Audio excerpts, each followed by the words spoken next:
Les jardins collectifs, ça existe maintenant depuis 5 ans.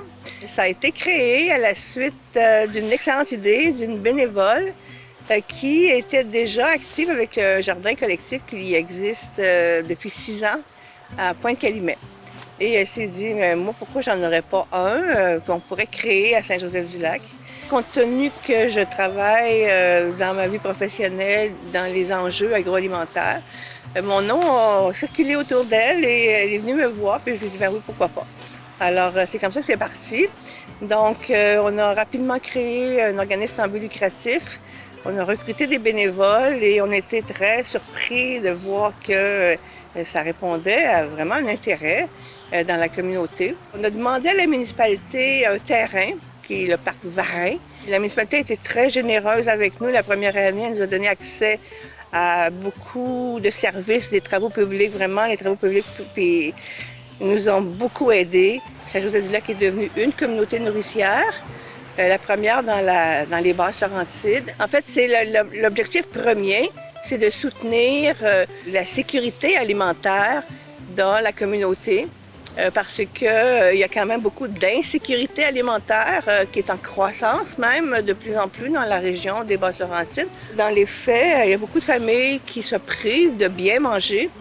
Alors nous, on a choisi d'être un jardin entièrement biologique avec la mission de soutenir l'aide alimentaire. Les bénévoles, quand ils viennent aider à la cueillette tous les mardis après-midi vers 4 heures, peuvent repartir avec leurs légumes de la semaine. Mais tout ce qui reste après va à l'aide alimentaire.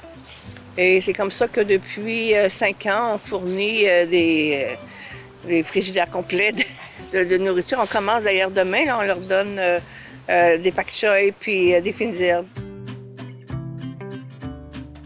Fait que chaque année, on fait des expériences, puis on prend des notes, puis on essaie de s'ajuster d'année en année. Ici, on a l'ail qui a été planté l'an passé. Il est recouvert d'un filet parce qu'il y a la teigne du poireau, donc pour le protéger. Puis on a 2 planches d'ail, celle-là, puis il y en a une autre là-bas. 14, ça va être une planche de poivron ou de tomates qui s'en vient demain. Donc, il était planifié pour la semaine passée, mais avec les drôles de température qu'on a, bien, on a dû attendre un peu. Cette fois-ci, on a essayé du brocoli italien. La particularité du brocoli italien, c'est qu'au lieu de faire une seule hampe florale, il va en faire de façon continue. Ils vont être plus petites, mais on peut récolter à plusieurs reprises durant l'année. Les pois mangent tout, qu'on va faire grimper, des bêta-cardes, des petits bébés qu'on a plantés la semaine passée. Et finalement, ici, les 2 planches qui sont là, des variétés de choux traditionnels, Copenhagen, des choux rouges pointus, des choux chinois, qu'on a entre les 2 puis qu'on va récolter demain. Ici, on a installé un treillis pour faire grimper les concombres puis gagner de la place dans le jardin. C'est la première année qu'on essaie ce système de support-là.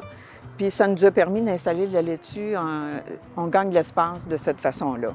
On a des différentes variétés de basilic ici, 2 variétés de persil, des oignons verts, de la rhubarbe, un peu d'asperges. Fait que ça fait pas mal le tour de ça. Moi, j'avais entendu parler par d'autres initiatives dans d'autres municipalités autour qu'un café partage, c'était assez populaire. Donc, on a décidé en janvier 2024 de se lancer à créer des cafés partage et on était très surpris, ça a été assez bon succès. On donne des notions d'autonomie alimentaire, on donne des notions de confection alimentaire, puis de prendre soin de son milieu. Nous, on est dans un village. Donc, les gens ont tous, la plupart, un terrain, sinon cultiver sur son balcon, etc. C'est vraiment d'améliorer la littératie alimentaire de la population. Et évidemment, le 5e anniversaire, s'est dit, c'est le fun, mais il faut que ça dure. Mais aujourd'hui, on est dans une période de la société où il y a beaucoup d'insécurité, pas juste alimentaire, mais financière, psychologique, etc. Donc, les gens sont très centrés sur eux, travaillent beaucoup plus qu'avant. On cherche des moyens de pouvoir étendre la compréhension que donner une couple d'heures par semaine au jardin collectif. Bien, on peut repartir avec ses légumes de la semaine, donc c'est un avantage. Et donc, on travaille tout ça. Donc, c'est sûr qu'après 5 ans, on est très fiers de ce qu'on a fait. Ce qui est intéressant, c'est que toutes ces personnes-là sont excessivement engagés, dédiés. C'est pas difficile de travailler avec ces personnes-là. Nous, on s'est donné dans nos valeurs le plaisir, puis moi, sur ça, je l'applique. On n'a pas été très forte encore sur l'autofinancement, et là, on a décidé que pour nos 5 ans, on était pour faire une campagne d'autofinancement. Donc, on s'est dit, on va créer 5 prix pour nos 5 ans qu'on sème. Puis, dans ces 5 prix-là, c'est quand même des beaux prix, c'est d'encourager notre gastronomie locale. Notre campagne d'autofinancement, c'est 20 $ le billet. Vous pouvez les acheter en ligne sur Jardin Collectif Saint-Joseph-du-Lac. Donc, l'idée, c'est d'aller chercher de l'autofinancement puis de nous faire connaître en même temps. Rapidement, on a constaté qu'un jardin, c'est un effet d'attraction sociale dans le quartier. Là, ici, on a le presbytère, qui est le quartier du centre du village. Mais peut-être qu'un autre quartier pourrait ouvrir aussi. Donc, on va y aller modestement pour les 5 prochaines années. Puis, que d'ici 20 ans, chaque quartier a son jardin collectif.